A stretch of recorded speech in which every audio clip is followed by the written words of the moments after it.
Hello, and welcome to the Poison Paint Factory.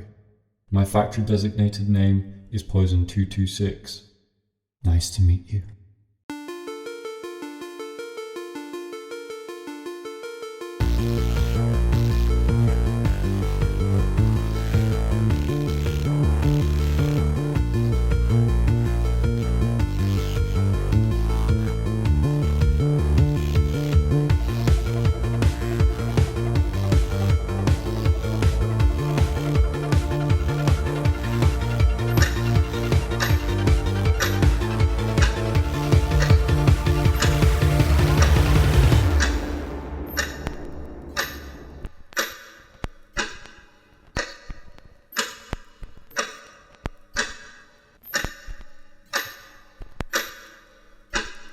Hello, and welcome back to the Painting Non-Painting channel.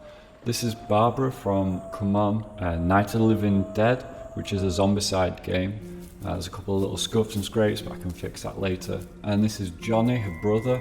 If you want to watch more about them, the video came out about 3 weeks ago, the recording of this, which goes into great detail about their characters and the films and everything, all the good stuff from Night of the Living Dead all the way through. So like all the other videos that we've done painting, we're going to start by basing them white.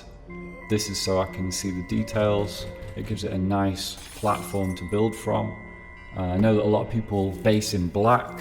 I find that really difficult to see all the different lines and creases, so white just makes sense for me. You do what you want to do. It's quite watery out the bottle, this particular white, but I find that it goes on quite smooth, it's quite easy to work with, and it's got a matte finish, which again, all the glossy whites and blacks make it harder for me to read, so this is perfect for me. Go on, give us a spin. That's it.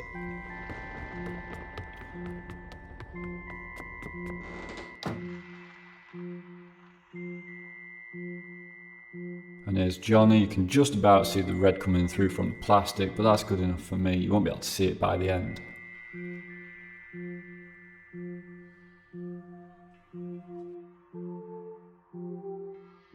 They're coming to get you, Barbara. Okay, we're going to actually paint the model for real now. We've got a nice mid-grey here in this graphite by scale 75. Just slapping it on. We're going to do a couple of layers of this, so you don't have to be too neat. And with this being the main undercoat colour that we're going to use, we're going to spend a bit of time with this one. Just make sure I'm catching every single part.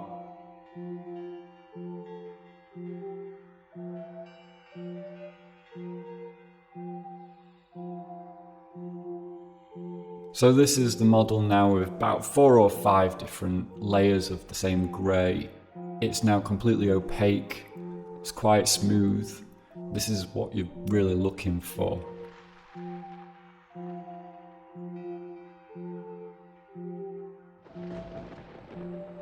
Next, let's tackle the second most used colour, which is going to be the skin. I'm going to go with quite a light colour because with this being black and white, my personal challenge should I say with this, was to paint this model with as few colours as possible, keeping it within the greys spectrum, to try and make it feel like it was part of the film. But I still wanted it to be interesting enough to look at as a model, not just like unpainted grey plastic. So I thought, okay, let's actually paint the flesh, let's paint it with a pink colour.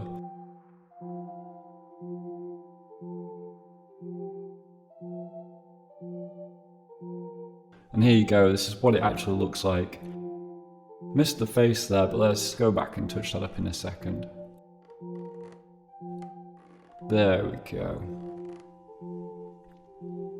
Make sure you get the nose.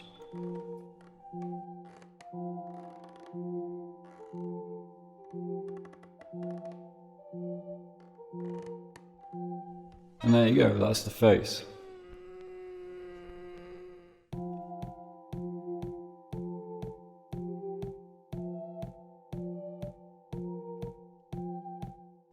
Okay, this is going to be the base coat for the hair. Just gonna slap it down, don't really worry about it, let's just get that white covered up and then it'll look like a finished model even though it's not.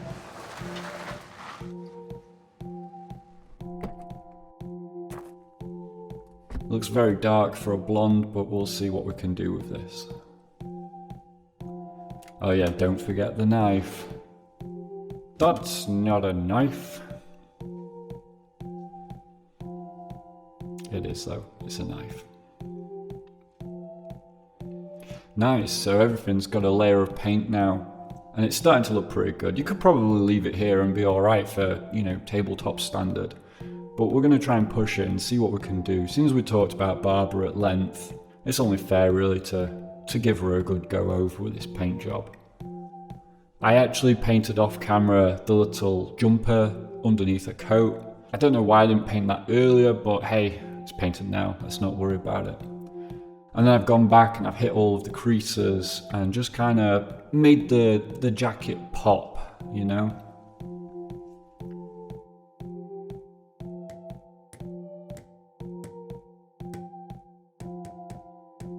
Yeah, you can see it better on the skirty part and the deeper recesses.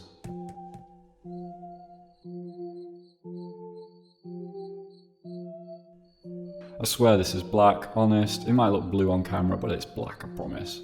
And I've just gone back and I've just hit here, that deep crease. We've got under the belt there where no light would shine. You've got around the cuffs of a jacket, a coat. And the back, again, belt. Under an armpit. You can see I've got some actual shadows going on there. I've painted them on. That's not a trick of the light, I promise. Okay, so we're going to paint her eyes next. I'm going to paint her how I paint male models, which is brown instead of black, but usually I paint them with black eyeliner. Next, you're going to hit the eyeballs with white. Some people do off-white, I do pure white because I want the eyes to stand out. And I swear that's black, promise. Then we're going to go and hit the pupils. This is the hard bit, not to look boz-eyed, especially because her head's off-center. The way that she's looking is kind of important. And when I do some more steps, I'm going to show lighting from the model's left-hand side, or what you can see on the right-hand side. She's looking pretty good, but we could do with expanding on the definition of everything now. So we're going to hit the coat and her hair with the same colour. A little bit risky doing it like that because it could all blend into one, but you'll see what I do in a minute. We're going to go for brighter highlights now. As you can see, just going to hit this point here, and it's just going to really make that little crease there on the coat pop. And you can see I've gone all the way around, I've watered it down a little bit, but you've just got a little bit where the light's hitting.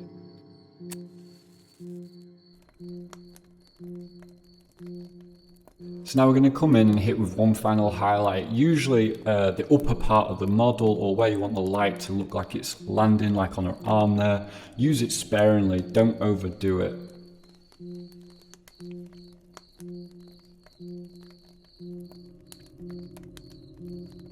Back to the skin. So this colour is really good, it's a really pale skin tone. And I'm going to just use it on her face here to show where the light's coming from. And it also is going to take away some of that pink. You can see I've also done it on her leg, and some of the original skin tones showing through on the inside of the calf. And that's just because I wanted to really show that difference.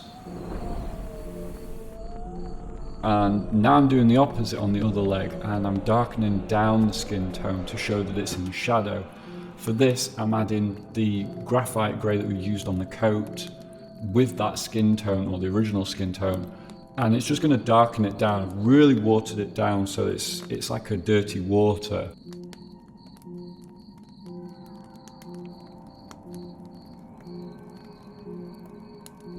But I did do a few layers of this, so as you can see, as you turn the model, it gives that illusion of it being in shade, but still showing the skin tone.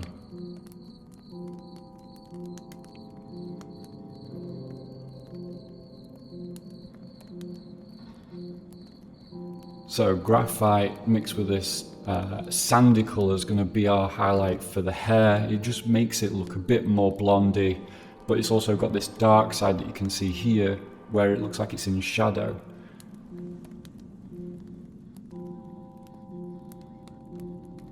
Let's go for big changes. So I've darkened down the shadow even further on her hair just to really give that difference in colour.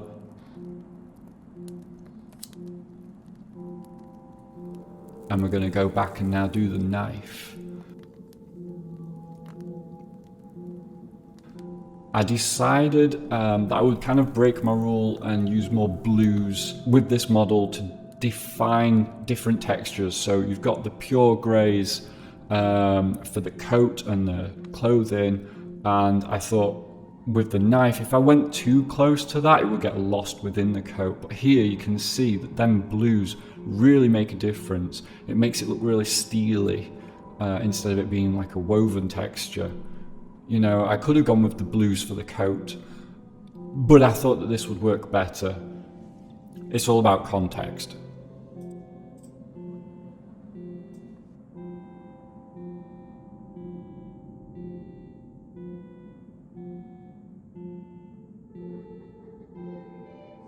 Okay, now we've done Barbara, let's go on to Johnny.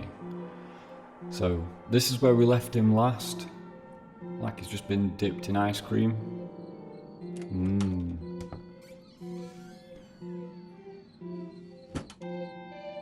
And I decided to start from the inside out. I always find this easiest because it's harder to get in without making a mess of what you've already done. So we're just hitting it with this creamy off-white colour, which is a vague approximation to what he wore in the movie. That is, you know, looking at it through a black and white lens and still trying to keep it interesting looking. Go on, focus. That's it. Abyssal blue is an absolute favourite of mine. It's such a gorgeous, deep blue. I know what I said about Barbara, where we were trying to keep it grey and light. Well, she's alive and Johnny's dead, so we want to make him look a bit darker, keep him interesting so he's not dark greys, and we don't have the problem of him holding something metal. So this is him with a couple of coats of abyssal blue. As you can see, it's most of the model, but I think it's a good base to work from.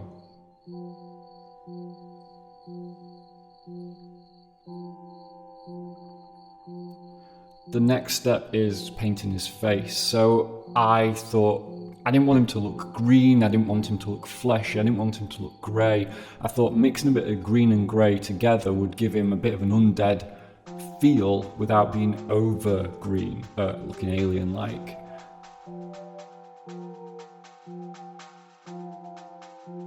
Now the hair, we're going to just go back with that grey on its own, so it's a bit different from the face. It won't stay like this for long, trust me.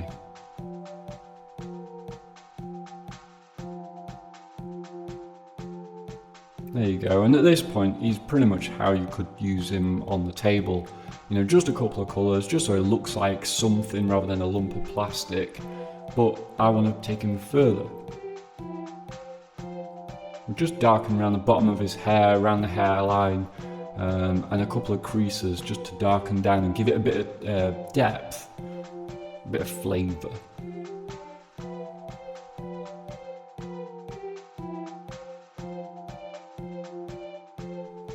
And his shoes, so just mixing a bit of brown with the abyssal blue will give it a different tonal colour. Again, it's using the same colours, but it's using them in different ways.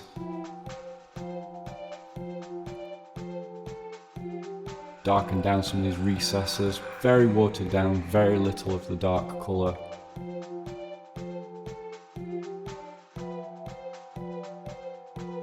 And back to the face. This time we're going to use more of the green colour.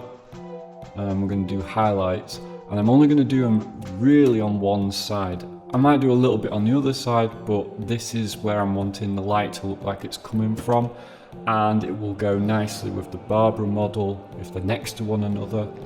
As you can see, look, dark, light. Yeah, starting to look good.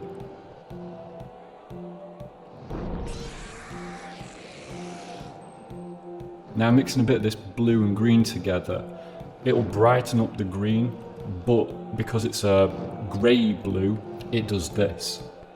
And it just looks, oh, I was so pleased with myself when I figured this out. Doesn't it just pop?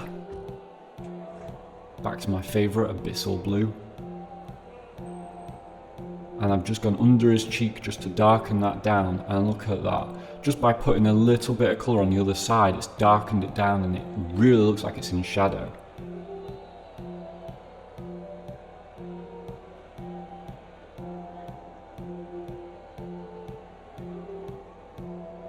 Now if you look at his hair, you can just see just a little bit of that tan colour, and it reads as blonde without being in your face blonde. It still looks kind of greyscale, which is what I was going for. Now we're going to do some highlights, so this is where the light in theory should be hitting. The suit should read as black, but the light will give it a bit more of a flavour, something a bit of interest for you to look at on the table. And what's better than one highlight? Well, two highlights. So we're going to use this other blue, which is slightly brighter. Mix it about 50-50 and look at that. Just hitting those corners, them little ridges on his shoulder, and it just reads so much better. You can read what it is from further away. And as you can see, I've done it more on his left-hand side, so that the right-hand side looks like it's in shadow.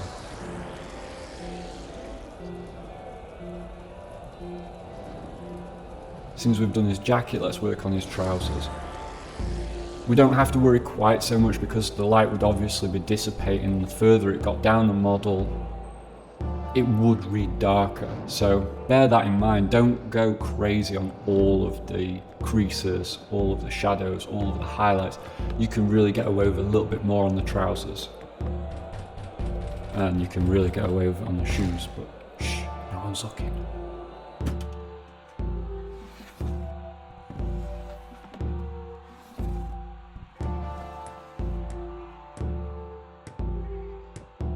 See, just a little bit around the top of his trousers, and it looks ready to go.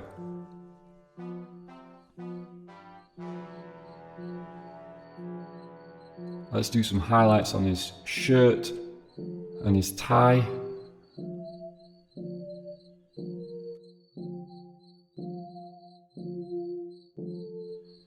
And a little bit of the pattern, which I think looked like flowers, so I just kind of stabbed at it quite aggressively. But they're quite, from a distance anyway, it's quite acceptable.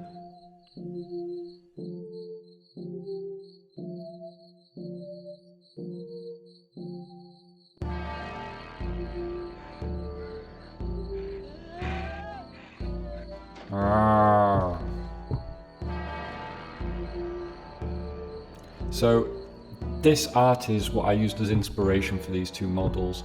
You can see the greys and the flesh tones, but they're a little bit washed out, they're not too in your face, and that's what I was really trying to go for. You know, when you're talking about this kind of scale, you want to be able to read it, you know, from a good distance across the board, and it still read as what it's meant to be. But you also want to be able to look up close and appreciate a little bit of detail work and you know, a little bit of va-va-voom, or whatever you want to call it. I had an absolute blast painting these two. I'm definitely going to paint more black and white models in future and just really play around with how much colour I can get away with without it being too much. And the great thing is I've got a whole box of these guys to paint, so I'll be painting black and white for a long time to come. I hope you enjoyed this little foray into my painting style and my thought process. As always, I'm not a tutorial channel, I just like to paint. Every little bit gets me one step closer to freedom. So if you keep supporting me and keep helping me out and keep giving me these wonderful comments and the support, I know I'll be out of the factory in no time. And so, With all that said, thank you for your time. I wish you a good day and many more besides. Yours, forever in horror, 226.